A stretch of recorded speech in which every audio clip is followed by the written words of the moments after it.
Is it fair to connect this socialist movement, this democratic socialist movement, with political Islam?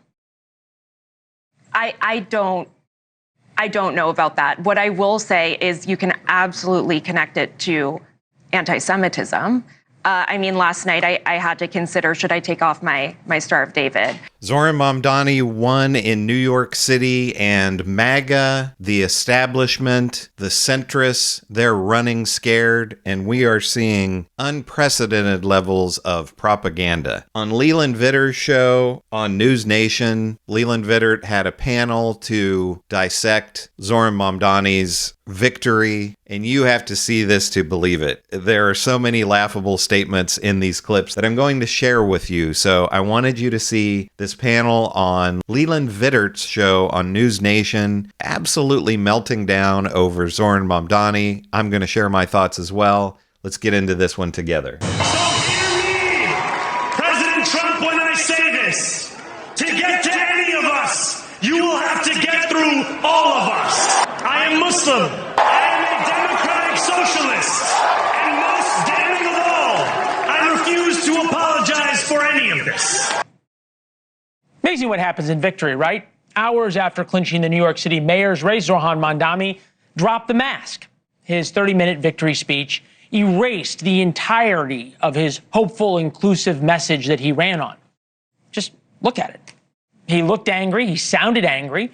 Even Democrats on CNN noticed something was different. Here's Van Jones from last night. I think the Mamdani that we saw on the campaign trail, who was a lot more calm, who was a lot warmer, who was a lot more embracing, was not present in that speech. I think his tone was sharp.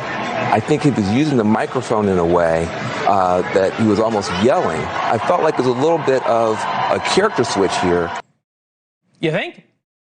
It's clear the guy we all witnessed last night is not the same guy people voted for. He ran on everything but America. It's pretty clear that Zohran Mamdani doesn't have any desire to unite the country. How do we know that? Because not once did he say the word Americans in his entire speech last night. We checked a few times. Instead, he thanked every other nationality for his victory. I speak of Yemeni bodega owners and Mexican abuelas, Senegalese taxi drivers and Uzbek nurses, Trinidadian line cooks and Ethiopian aunties. Newsnation political contributor Lauren Wright, Dan Turnantine, co-host of Two Ways the Morning Meeting, panelist on Two Ways the Group Chat. I watch, you should too. Olivia Reingold, staff writer for the Free Press. She wrote today, Mamdani's revolution has arrived. Nice to see all of you. I was trying to figure out how many different accents he was going to go through with each one of the various nationalities he went through. Pretty impressive. Very, very impressive. Olivia, you've covered this guy extensively. When you say Mamdani's revolution has arrived, what does that revolution actually mean? Well, I would call it a revolution because I can't overstate the level of ambition here. So they see New York as just the beginning. Actually, on Election Day, we published this big story. I was able to obtain thousands of pages of internal documents from the Democratic Socialists of America, the DSA, which Mamdani is a dues-paying member of. It's been super important to his campaign.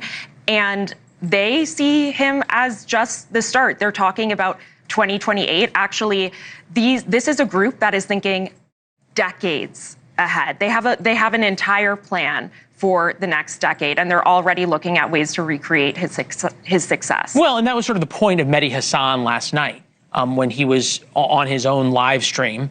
This was somebody who was fired from MSNBC for being too much of a bigot and a zealot, but here he is talking about what last night means. Elon Musk called him Mamdani.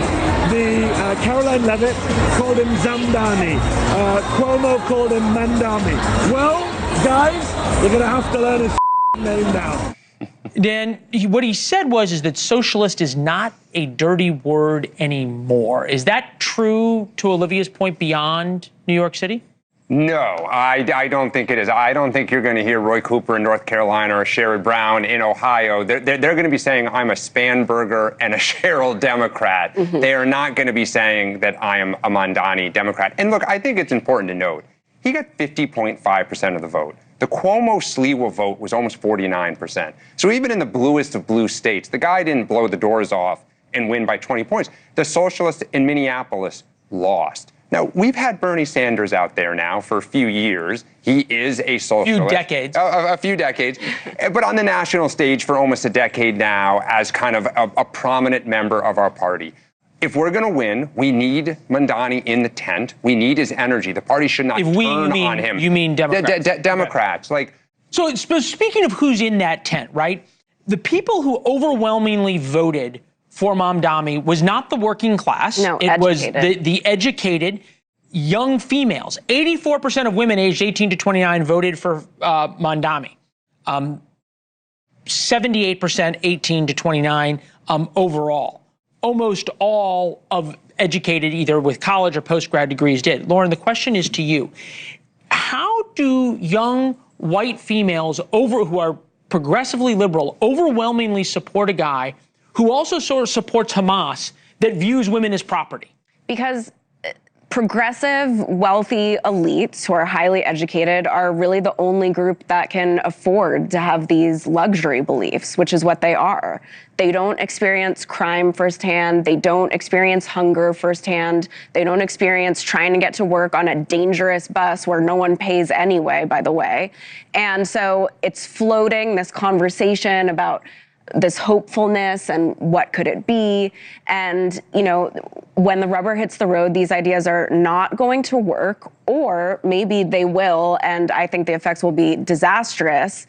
But in any case, yes, these are a lot of people that can afford to have the conversations. But you even heard it in This panel is unbelievable. First of all, you have Leland Vittert, who is hard to stomach. The guy is so smug and so smarmy. He's just dripping in his hatred for Mamdani. The whole panel is, really. But so they say, you know, the Democratic Socialists of America, they have this multi-year plan, and they're thinking about Mamdani for president in 2028. Isn't that what every political party is doing? I mean, how long have the Republicans' plans that Donald Trump is carrying through, how long have they had those plans in place? You know, wanting to cut Medicare and Medicaid and Social Security and cut the government. I mean, they've literally been talking about these things for decades. So it's funny that they act like this is somehow sinister, that a political group or a party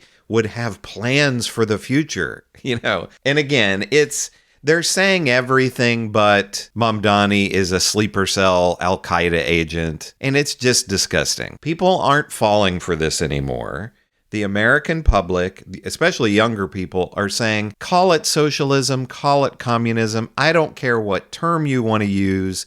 You're going to use these terms incorrectly anyway. They called Barack Obama and Joe Biden socialists and communists and Marxists and fascists and everything else. You know, that coming from Donald Trump himself. People are just saying there are all kinds of problems. Nobody can afford a house. People can't afford food. People can't afford if they get sick. People can't afford it if they're, you know, to try to get an education, a higher education. People are saying we need the government to help us. There's plenty of money for a huge military budget, but there's no money for you and me. And people are sick of that. So candidates like Zohran Mamdani, who have a strong message, are going to do well if the Democrats will actually embrace them. And Leland Vittert, another bit of disingenuous, talks about how Zohran Mamdani doesn't talk about America once. Well, he didn't run for president. He ran for mayor of New York City. New York City, which is an incredibly diverse city. And he mentions people from all different countries who have come to New York City and are contributing to the society, contributing to the economy. And Zohran Mamdani, in my mind, is saying, I'm not going to just be mayor of white Christians, the mayor for white Christians. Yes, he'll be the mayor for them as well.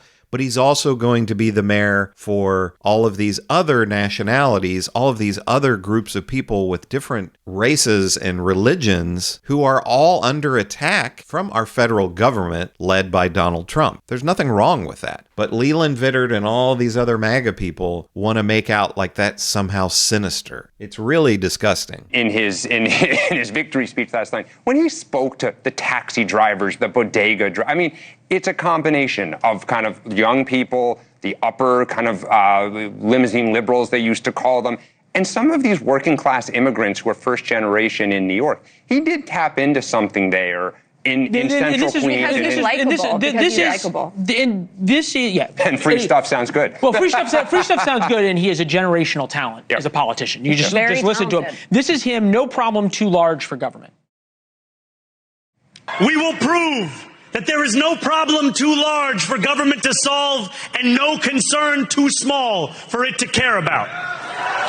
Well, they proved in Caracas and in Havana that that doesn't work, I guess would be the easiest way to say it, right, Dan? But there's a larger point here, which is, in your piece, you wrote sort of the worst thing to be called in Mamdani's New York City is a Zionist. One could argue that that's just sort of a careful play on words to say Jew, but we'll put that aside for a second.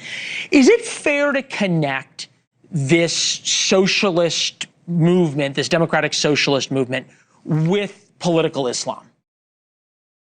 I don't know about that. What I will say is you can absolutely connect it to anti-Semitism. I mean, last night I had to consider, should I take off my Star of David? And as I was doing some interviews, you know, I noticed that people noticed it, but you don't, maybe the assumption is, oh, she's one of the anti-Zionists. But about those internal documents I was reading, I also, have access to their internal chat board. And they're discussing whether the Star of David is a hate symbol. I cannot overstate just how extreme this is. Actually, the language we used is that the DSA going forward, to earn their endorsement, you will have to adopt an eliminationist policy towards Israel. There was actually language in there where to receive their endorsement, you need to not make any judgments about any violence that is, Palestinians do in the name of Palestinian liberation. It's insane. I mean, this is going to be a huge problem in 2028 and in 2026. Some of these primaries that you're going to see, I just saw just about an hour ago, Richie Torres is now going to get primaried here in New York. They're talking about trying to primary Hakeem Jeffries. We've all talked about Chuck Schumer coming up here in 2028. Democrats are going to have to get a handle on this. It's one thing to say, hey, we have concerns with, civilians being killed in Israel's war. It's a whole nother thing to turn this, as you say, into anti-Semitism, into literally any sign of support for Israel has to be canceled in the Democratic Party. Well, that's more than anti-Semitism, right? I mean, to me, anti-Semitism is you don't like somebody who likes bagels, or you don't get somebody doesn't get into a country club. This is, when you're talking about that, you're talking about genocide, which is what from the river to the sea means, against the state of Israel. That's a whole different level. Well, he can't even acknowledge Israel as a state that should exist. Right. Well, he can say, and I think Cuomo pointed this out really well, as did Ben Shapiro, that he seems to have a huge opinion on what needs to happen to Benjamin Netanyahu, which is he needs to be arrested, but can't figure out what should happen with Hamas. So there you go. This is, again, an insane level of propaganda and gaslighting to say that people who are democratic socialists, who are saying we need a stronger safety net, social safety net, the United States needs to be more like Europe and other similar countries in actually offering some things to their people to improve their lives, which the one panelist says free stuff. Is it free stuff when the president gives $40 billion to Argentina? No, that's not free stuff. But $40 billion for Americans in things like SNAP or subsidies for the ACA, for the healthcare plans, oh, that's free stuff. What does someone saying, hey, we need a stronger safety net, how do you get to that person is supporting Hamas? I mean, do you know anybody who is a Democrat. I mean, just a run-of-the-mill person in the country who's a Democrat who's like, hey, we need Medicare for all. And, of course, we have to support Hamas as well. I mean, it's just insanity. Everything that they're saying about this support, this supposed anti-Israel sentiment, people are just saying we don't want our tax dollars going to funding what Israel's government is doing. But on the flip side, you have pretty much the entire Republican Party and a lot of the Democrats that anything other than pledging full allegiance to Israel, they can't handle. They don't want any freedom of speech of any criticism of a foreign government. It's absolute insanity. But again, I mean, I wanted to share this because the propaganda here and the disingenuousness is just off the charts. Instead of actually looking at, hey, this guy won, maybe he's saying something that actually appeals to people and not just, well, they just want free stuff. Actually appeals to Americans who are really hurting right now and are seeing what's happening on the other side and saying, no, we don't want that. We want something different. Maybe actually do something for us, have our tax dollars actually work for Americans rather than foreign countries. I don't think that's a radical idea, but Leland Vittert, as I said, he is a smarmy, smug spreader of misinformation and disinformation. But let me know in the comments what you think of all of this. Do you think this panel on Leland Vittert's Newsnation show about Zohran Mamdani was out of line, or do you agree with what Leland Vittert and the rest had to say about Zohran Mamdani? Make sure to give me a like and subscribe. I'm Chris on Culture, and I'll see you in the next video.